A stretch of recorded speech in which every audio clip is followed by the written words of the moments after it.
ಅಲ್ಲ ಅಲ್ಲ ಯಾಕಂದ್ರೆ ತುಂಬಾ ಜನ ನೋಡ್ತಾ ಇರ್ತಾರೆ ಈ ರೀತಿ. ಯಾಕಂದ್ರೆ ನೋಡಿ, ಅಣ್ಣವರು ಸಿನಿಮಾಗಳನ್ನು ಮಾಡಿದಂಥ ಸಂದರ್ಭದಲ್ಲಿ ಹೊರಗಡೆ ಬಂದ್ರೆ ಅವರಲ್ಲಿ ದೇವ್ರನ್ನ ಕಾಣ್ತಾ ಇದ್ದಾರೆ. ಈಗಲೂ ಕೂಡ ನೀವು ಯೋಚನೆ ಮಾಡಿ, ಏನಂದ್ರೆ ಬಬ್ರುವಾಹನ ಅಂತಂದ್ರೆ ನೆನಪಾಗೋದು ಅಣ್ಣವರೇ ಸರ್ ಅಲ್ವಾ? ಭಕ್ತ ಕುಂಬಾರ ಅಂದ ತಕ್ಷಣ ಹೆಂಗಿದ್ದ ಅಣ್ಣವರೇ ನೆನಪಾಗೋದು ನಮಗೆ ಈ ರೀತಿ.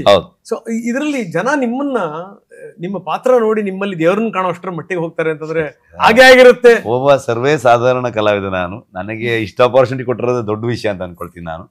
ಸೊ ಅದಕ್ಕೆ ಥ್ಯಾಂಕ್ಫುಲ್ ಮತ್ತೆ ಋಣಿಯಾಗಿದ್ದೀನಿ ನಾನು. ಯಾವತ್ತು ಆ ಋಣ ತೀರಿಸೋ ಕೆಲಸನೇ ಮಾಡ್ತಾ ಹೋಗ್ತೀನಿ, ಇನ್ನೂ ಎಫರ್ಟ್ ಹಾಕ್ತೀನಿ, ಇನ್ನೂ ಹಾರ್ಡ್ ವರ್ಕ್ ಮಾಡ್ತೀನಿ. ನನಗೆ ಎಷ್ಟು ಮೆಚುರಿಟಿ ಇದೆ, ನಂತರ ಎಷ್ಟಿದೆ ಅಷ್ಟನ್ನ ಇನ್ನೂ ಜಾಸ್ತಿ ತೋರಿಸುವಂಥ ಪ್ರಯತ್ನಗಳನ್ನ ನಾನು ಮಾಡ್ತಾ ಹೋಗ್ತೀನಿ. ಅಷ್ಟೇ ಬಿಟ್ಟರೆ ಯಾವತ್ತೂ ಕಲಾವಿದರಾಗಿ ನೋಡಬೇಕು.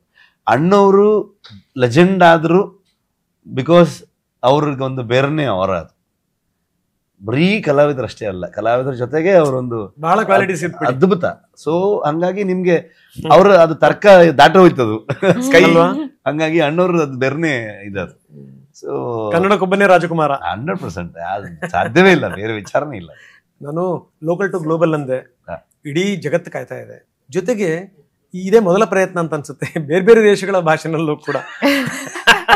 ನಾನು ಕ್ಯೂರಿಯಸ್ ಇವಾಗ ಈ ಸ್ಪ್ಯಾನಿಷ್ ಗಿನಿಷ್ ಎಲ್ಲ ಹೆಂಗ್ ಕಾಣಿಸುತ್ತೆ ಫಿಲ್ಮ್ ಅಂತ. ಎಸ್, ಕಾಂತಾರ ಮೊದಲು ಮಾಡುವಂತ ಸಂದರ್ಭದಲ್ಲಿ ಈ ರೀತಿ ಕಾಂತಾರ 1 ಬರುತ್ತೆ ಅನ್ನುವಂತ ಇದಿರ್ಲಿಲ್ಲ. ಬಹುಶಃ ಇತ್ತೇನೋ ನಿಮಗೆ ಎಳೆಗಳು ಗೊತ್ತಿಲ್ಲ ನಮಗೆ, ಯಾಕಂದ್ರೆ ಸುಮ್ಮನೆ ಆ ರೀತಿ ಕನೆಕ್ಟ್ ಆಗಕ್ಕೆ ಸಾಧ್ಯನೇ ಇಲ್ಲ ಸರ್. ಈಗ ಇದಾದ್ಮೇಲೆ ಮುಂದೆ ಏನು ಅಂತ? ಮುಂದೆ ನೆಕ್ಸ್ಟ್ ರೆಸ್ಟ್,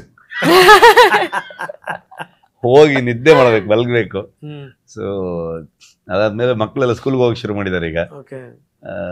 ಫ್ಯಾಮಿಲಿ ಪುಸ್ತಕ ಯಾವ್ದಿದೆ ಅಂತ ನೋಡ್ಬೇಕು. ಅದೆಲ್ಲ ನಂಗೆ ಗೊತ್ತಾಗಲ್ಲ, ಇಲ್ಲಾಂದ್ರೆ ಅದೆಲ್ಲ ಪ್ರಗತಿನೇ ಮಾಡೋದು, ಮಕ್ಕಳಿಗೆಲ್ಲ ಹೇಳ್ಕೊಡೋದು ಅವೆಲ್ಲ. ನಮ್ಮ ಪ್ರಗತಿ ಅಮ್ಮ ಇದಾರೆ, ಸೊ ಅವರೆಲ್ಲ ಮಾಡ್ತಾರೆ. ಅದನ್ನ ನನಗೆ ತಲೆ ಬಿಡಕ್ ಗೊತ್ತಾಗಲ್ಲ. ನಿಮ್ಮ ಜೀವನ ಪ್ರಗತಿನಲ್ಲಿ ಪ್ರಗತಿಯವರ ಪಾತ್ರ ಬಹಳ ದೊಡ್ಡದು. ಸೊ ಅಟ್ಲೀಸ್ಟ್ ಈಗ ಅದನ್ನ ಹೋಗಿ ಅಡ್ರೆಸ್ ಮಾಡ್ಬೇಕಲ್ಲ, ನಾನು ನೋಡ್ಬೇಕಲ್ಲ ಅದನ್ನ. ಸೊ ಹಂಗೆ ಫಸ್ಟ್ ಹೋಗಿ ರೆಸ್ಟ್ ಮಾಡ್ಬೇಕು. ಅದ್ ಬಿಟ್ರೆ ನೆಕ್ಸ್ಟ್ ಮಾಡ್ತಾರೆ ಜೈ ಹನುಮಾನ್ ಮಾಡುವಂತದ್ದು ಪ್ಲಾನ್. ಅಲ್ಲ, ಈ ಕಾಂತಾರ ಮಾಡ್ಬೇಕಾದ್ರೆ ಕಾಂತಾರ ಏನಾದ್ರು ಒಂದು ಎಳೆ ಇತ್ತಾ? ಪ್ರೀಕ್ವಲ್ ಮಾಡ್ಬೇಕಂತಿತ್ತು ನನಗೆ. ಪ್ರೀಕ್ವಲ್ ಮಾಡ್ಬೇಕಂತ ಮೊದ್ಲು 2 ಕಥೆಗಳು ಮಾಡಿದ್ದೆ. ಸೊ ಅದನ್ನ ಮಾಡಕ್ ಹೊರಟ್ಬಿಟ್ಟು ಇದು ಬಂತು, ಈ ಕತೆ ಆಯ್ತು. ಆಮೇಲೆ ನನ್ಗೆ ಅಂದ್ರೆ ತುಂಬಾ ವಿಷಯಗಳನ್ನ ಹೇಳಕ್ ಇಷ್ಟ ಇಲ್ಲ ಅಂದ್ರೆ, ಬಟ್ ನಿಮ್ಗೆ ಇತ್ತೀಚೆಗೆ ಏನೋ ಒಂದು ಕನೆಕ್ಟ್ ಮಾಡಿದೀನಿ. ಅಂದ್ರೆ ಒಂದು ಫಸ್ಟ್ ಪೋಸ್ಟರ್ ಇಂದ ಒಂದು ವಿಷಯಗಳನ್ನ ಹೇಳ್ತಾ ಬಂದಿದೀವಿ ನಾವು. ಫಸ್ಟ್ ಅನೌನ್ಸ್ ಮಾಡಿ ನಿನ್ನೊಳಗೇನ ಕಿಚ್ಚು ನಿನ್ನನ್ನೇ ಸುಡದಿರ್ಲಿ, ಆ ಸರ್ಕಲ್ ಇಂದ ನೀವು ನೆಕ್ಸ್ಟ್ ಪೋಸ್ಟರ್ ಆಗ್ಬೋದು, ಈ ಚಾಪ್ಟರ್ದು ಫಸ್ಟ್ ಪೋಸ್ಟರ್ ಬಾವಿ ಆಗ್ಬೋದು, ಮೇಲ್ ಸರ್ಕಲ್ ಆಗ್ಬೋದು. ಆ ಸರ್ಕಲ್ಲು ಬಾವಿ ಇದೆಲ್ಲ ಒಳಗಡೆ ಏನೆಲ್ಲ ಇದೆ ಅಂತ ಗೊತ್ತಿಲ್ಲ, ಎಷ್ಟೆಲ್ಲ ಇದೆ ಗೊತ್ತಿಲ್ಲ ನನಗೆ. ಅದೇ ಗೊತ್ತಿಲ್ಲ ಅದೇನಾಗತ್ತೆ ಏನ್ ಕತೆ ಅಂತ ನೋಡೋಣ. ಸೊ ಇದು ಹೇಗಾಗತ್ತೆ ಅನ್ನೋದ್ರ ಮೇಲೆಲ್ಲ ಇದಾಗುತ್ತೆ. ಬೆಳಗ್ಗೆ ರಾಮದಾಸ್ ಹತ್ರ ಮಾತಾಡ್ತಾ ಇದ್ದೆ ನಾನು. ನಿಮ್ಗೆ ತುಂಬಾ ಆತ್ಮೀಯ ಹುಡುಗ, ಒಳ್ಳೆ ಹಾಡುಗಾರ. ನಾನು ಅವನು ಈ ಟಿವಿಲಿ ಕೆಲಸ ಮಾಡಿದ್ದೆ, ಮೈಮ್ ರಾಮದಾಸ್. ಹೌದೌದು, ನಾನು ಒಂದು 25 ವರ್ಷ ಸ್ನೇಹ ನಂದು. ರಾಮದಾಸ್ ಹೇಳ್ತಾ ಇದ್ರು, ಇತ್ತೀಚಿನ ದಿನಗಳಲ್ಲಿ ನಾನು ಆ ರೀತಿ ಯೋಚನೆ ಮಾಡುವಂತ ವ್ಯಕ್ತಿನ ನೋಡಿಲ್ಲ ಅಂತ ಹೇಳಿದ. ಅಂದ್ರೆ ನಿಮ್ ತಲೆನಲ್ಲಿ ಅಷ್ಟೊಂದು ಸಂಗತಿಗಳಿವೆ ಅಂತ ಹೇಳಿಂದ. ಈಗ ನೆಕ್ಸ್ಟ್ ಈಗ ಜೈ ಹನುಮಾನ್, ಛತ್ರಪತಿ ಶಿವಾಜಿ ಮಹಾರಾಜ್ ಅದರದ್ದು, ಅದಾದ ನಂತರ ಗೊತ್ತಿಲ್ಲ ಒಂದಷ್ಟು ಫಿಲ್ಮ್ಸ್. ಅಲ್ಲ, ಈ ಬೇರೆ ಬೇರೆ ನಾನು ಒಂದಿಷ್ಟು ಅಶ್ವಿನ್ ಅಂತ ಒಬ್ರು, ಅಶ್ವಿನ್ ಜೊತೆಗೇನೋ ಚರ್ಚೆ ನಡೀತಾ ಇದೆ ಅಂತ ಕೇಳಿದೆ ನಾನು. ಜೊತೆಗೆ ಬೇರೆ ಬೇರೆದು ಈ ಗೋವರ್ಕರ್ ಜೊತೆಗೆ ಏನಾದ್ರು ಚರ್ಚೆ ನಡೀತಾ ಇದೆಯಾ? ಸುಮಾರು ಮಾತುಕತೆಗಳಾಗಿದೆ, ಅಂದ್ರೆ ನಾನು ಕತೆಗಳು ಕೇಳಿದ್ದಿದೆ, ಸುಮಾರು ವಿಷಯಗಳ ಚರ್ಚೆ ಆಗಿದೆ. ಬಟ್ ಯಾವ್ದನ್ನು ನಾನು ಕಾಂತಾರ ಮುಂಚೆ ಏನು ಹೇಳೋದ್ ಬೇಡ ಅಂತಿತ್ತು, ಏನು ಕಮಿಟ್ ಆಗೋದ್ ಬೇಡ ಅಂತಿತ್ತು. ಕೆಲವು ಪಾತ್ರಗಳನ್ನ ನನ್ನ ಹತ್ರ ಬಿಡಕ್ಕಾಗ್ಲಿಲ್ಲ. ಸೊ ಹಂಗಾಗಿ ಅದನ್ನ ಆ ಥರದಲ್ಲಿ ಮುಂದೆ ಅದು ಹೋಗ್ತಾ ಗೊತ್ತಾಗತ್ತೆ. ಅಂದ್ರೆ ಯಾವ್ದಕ್ಕೂ ಏನು ಎಲ್ಲವಕ್ಕೂ ಒಂದು ಲಿಮಿಟೇಷನ್ ಇಲ್ಲ ಅಲ್ವಾ. ಸೊ ಇದು ಆಫ್ಟರ್ ರಿಲೀಸ್ ಒಂದ್ ಸ್ವಲ್ಪ ರೆಸ್ಟ್ ಮಾಡ್ಕೊಂಡು ಮಲಗಿ ಎದ್ದು ಬಂದ್ರೆ ಆಮೇಲೆ ಸ್ವಲ್ಪ ತಲೆಗೆ ಬರುತ್ತೆ ಏನ್ ಮಾಡ್ಬೇಕು ಏನ್ ಕತೆ ಅಂತ. ಸರ್, ಮನುಷ್ಯ ಎತ್ತರಕ್ಕೆ ಬೆಳೆದು ನಿಂತಾಗ ಗೊತ್ತಾಗತ್ತೆ ಈ ಮನುಷ್ಯ ಎಷ್ಟು ಶಕ್ತಿ ಇತ್ತಪ್ಪ, ಎಷ್ಟು ಸಾಮರ್ಥ್ಯ ಇತ್ತಪ್ಪ ಅನ್ನುವಂಥದ್ದು. ನಾನು ಆವಾಗಲೇ ಹೇಳಿದೆ ಲೋಕಲ್ ಟು ಗ್ಲೋಬಲ್ ಅಂತ.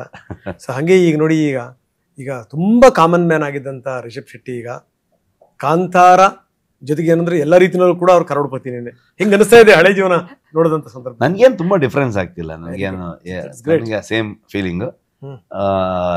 ಒಂಚೂರು ಹೊರಗಡೆ ಓಡಾಡ್ಬೇಕಾದ್ರೆ ಕೆಲವು ಸಲ ಎಲ್ಲೆಲ್ಲೋ ಲಾಕ್ ಆಗ್ತೀವಿ, ಸಿಕ್ಕಾಕೊಳ್ತೀವಿ. ಬಟ್ ಅದಕ್ಕೆ ಬಯಸಿದ್ದು ನಾವು ಸಿನಿಮಾಗೆ ಬರ್ತೀವಿ ಅಂತಂದಾಗ ಎಲ್ಲವೂ ಪಾರ್ಟ್ ಆಫ್ ಅವರ್ ಲೈಫ್, ಅದನ್ನೆಲ್ಲವೂ ನಾವು ಅಕ್ಸೆಪ್ಟ್ ಮಾಡ್ಕೋಬೇಕಾಗತ್ತೆ. ಒಂದು ನನಗೇನು ತುಂಬಾ ಏನು ಇದಾಗಲ್ಲ, ಆರಾಮಾಗಿ ಓಡಾಡ್ಕೊಂಡಿರ್ತೀನಿ ನಾನು. ಸೊ ಜನ ಸಿಗ್ತಾರೆ, ಮಾತಾಡಿಸ್ತಾರೆ, ಫೋಟೋ ತಗೋತಾರೆ, ಇದೆಲ್ಲ ನಡೀತಾ ಇರುತ್ತೆ. ದೇವಸ್ಥಾನಕ್ಕೆ ಹೋದಾಗೆಲ್ಲ ತುಂಬಾ ಜನ ಸಿಗ್ತಿರ್ತಾರೆ. ಅವರು ಪ್ರೀತಿ, ಅವ್ರ ಆಶೀರ್ವಾದ ಮಾಡೋದ್ರಿಂದನೇ ನಮ್ಮ ಜೀವನ ನಡೆಯೋದು ಅನ್ನೋ ಥರದಲ್ಲಿ ನನಗೇನು ತುಂಬಾ ಡಿಫ್ರೆನ್ಸ್ ಆಗಲ್ಲ. ನಾನು ಮೊದಲೇ ಹಿಂಗೆ ಇದೆ, ನನಗೆ ಅದೇ ಥರದಲ್ಲಿ ಹೋಗ್ತೀನಿ. ಊರಿಗೆ ಹೋದ್ರೆ ನಮ್ದು ಅದೇ ಹಳೆ ಫ್ರೆಂಡ್ಸ್ಗಳು, ಅಲ್ಲಿ ಗಾಳ ಹಾಕಕ್ಕೆ ಹೋಗು, ಮೀನ್ ಹಿಡಿಯಕ್ಕೆ ಹೋಗು, ಇದೇ ಮಾಡ್ತಿರ್ತೀವಿ ಅಲ್ಲಿ. ಸೊ ಕ್ರಿಕೆಟ್ ಆಡೋದಕ್ಕೆ ನೋಡ್ತಾ ಇರ್ತೀನಿ, ಯಾವಾಗ ಒಂದು ಮ್ಯಾಚ್ ಹಾಕ್ಬೇಕಲ್ಲ ಮಾರೆ ಅಂತ ಯಾರು ಸಿಕ್ಕರು ಮಾತಾಡ್ತಿರ್ತೀವಿ. ಸೊ ರಿಹರ್ಸಲ್ ಟೈಮಲ್ಲೂ ನಮ್ದು ಯೂನಿಟ್ ಹುಡುಗರು, ನಮ್ಮ ಲೈಟ್ ಆಫೀಸರ್ಸ್ಗಳು ಮತ್ತೆ ಪ್ರೊಡಕ್ಷನ್ ಹುಡುಗರು ಇವರೆಲ್ಲ ಗ್ಯಾಂಗ್ ಹಾಕೊಂಡು ಅಲ್ಲೇ ಒಂದು ಮ್ಯಾಚ್ ಮಾಡ್ಬಿಡ್ತೀವಿ, ಕ್ರಿಕೆಟ್ ಮ್ಯಾಚ್. ಅಲ್ಲ